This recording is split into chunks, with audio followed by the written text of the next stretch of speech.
दोस्तों, मैं दिल्ली विधानसभा के चुनाव परिणाम सामने आने पर मैं यह विश्लेषण बता रहा हूं कि आम आदमी पार्टी दिल्ली में चुनाव क्यों हार गई। इसके पीछे जो सबसे बड़ा कारण है वो 2024 के जब लोकसभा चुनाव हो रहा था उसके पहले ही इसका है सो बीज बोआ गया था आम आदमी पार्टी का ग्राफ गिरने और गिराने का कहने का मतलब यह है कि बहुत बड़ा साजिश आम आदमी पार्टी को इंडिया गठबंधन में ला करके आम आदमी पार्टी की छवि को खराब करना, ये चाहे चाल जिसका भी रहा होगा।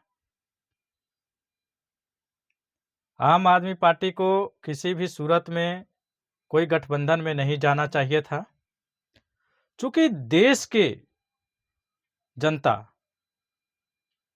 एक वैकल्पिक राजनीति के रूप में आम आदमी पार्टी को देखा था और देख रहा था।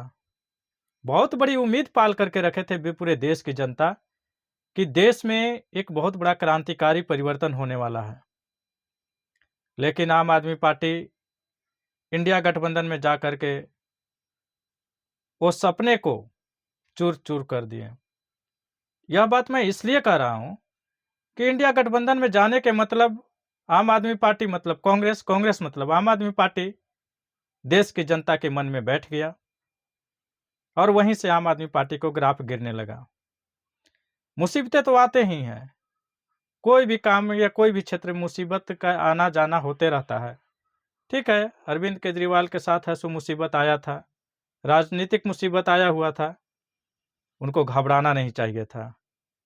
उनको जेल हुआ, चाहे जो कुछ भी साजिश में फंसाया गया था, उनका सामना वो कर ही रहे थे और करना भी चाहिए था।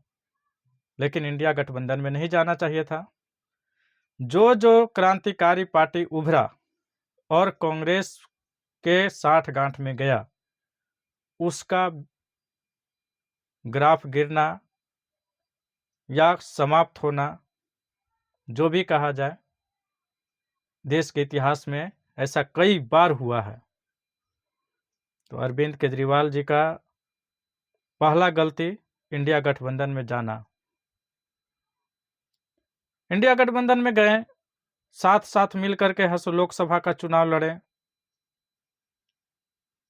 कांग्रेस के प्रत्याशी के लिए प्रचार प्रसार किए।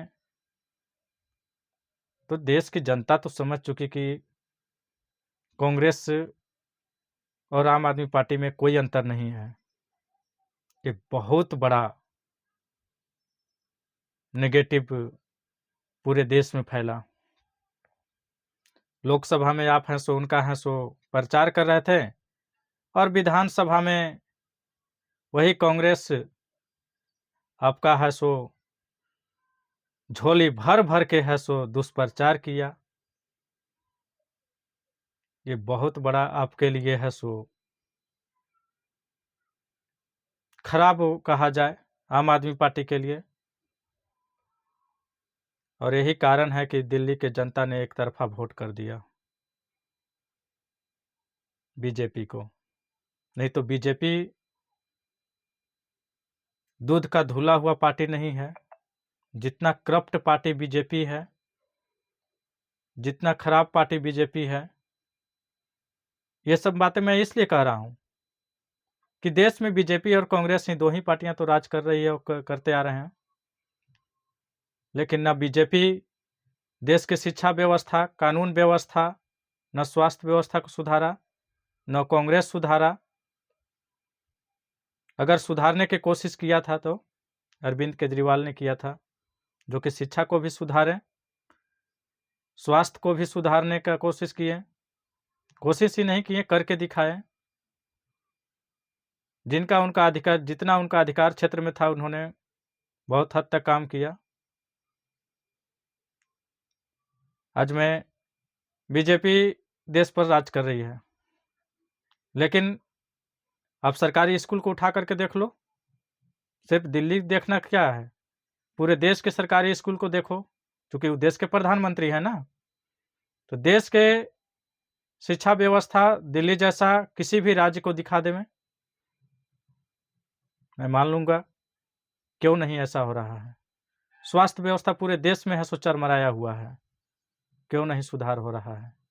कानून व्यवस्था जो अंग्रेजों ने छोड़ करके गया था उसी पर चल रहा है।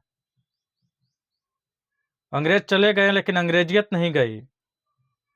आज एक मुस्लिम को है सो न्याय सुनाया जाता है जज के द्वारा, वकील का, जज का जो बहस होते हैं हाई कोर्ट में, सुप्रीम कोर्ट में, इंग्लिश में होते हैं। अरे जो मुस्लिम है उसको खुद पता नहीं है कि हमारे ऊपर जो मुकदमा दर्ज किया गया है, हमारे ऊपर जो बहस हो रहे हैं वो क्या हो रहा है, क्या सुनवाई हो रहा है, उस देश के हिंदुस्तानी को, देश के हिंदी भाषी को खुद पता नहीं होता है। तो क्या आपने कानून के क्षेत्र में भी कोई सुधार नहीं किया? तो बीजेपी और कांग्रेस देश में कोई अच्छा काम नहीं कर रहे हैं। अच्छा काम तब मैं मानता कि समान शिक्षा का अधिकार जो था, गरीब अमीर सबके बच्चे पढ़ते हैं, उसको माना जाता। लेकिन आज गरीबों के लिए अलग शिक्षा व्यवस्था है, अमीरों के लिए अलग। जिसके पास पैसे हैं उनके बच्चे अच्छे शिक्षा प्राप्त कर रहे हैं, जिनके पास पैसे नहीं हैं उनके बच्चे वही 1-2 टीचर के भरोसे जो स्कूल चल रहा है उसी पर है सो आश्रित हैं। तो देश में अच्छी शिक्षा व्यवस्था सुधार के लिए कौन जिम्मेवार है? इस पर मैं देश की जनता और देश की सरकार से पूछना चाहता हूं।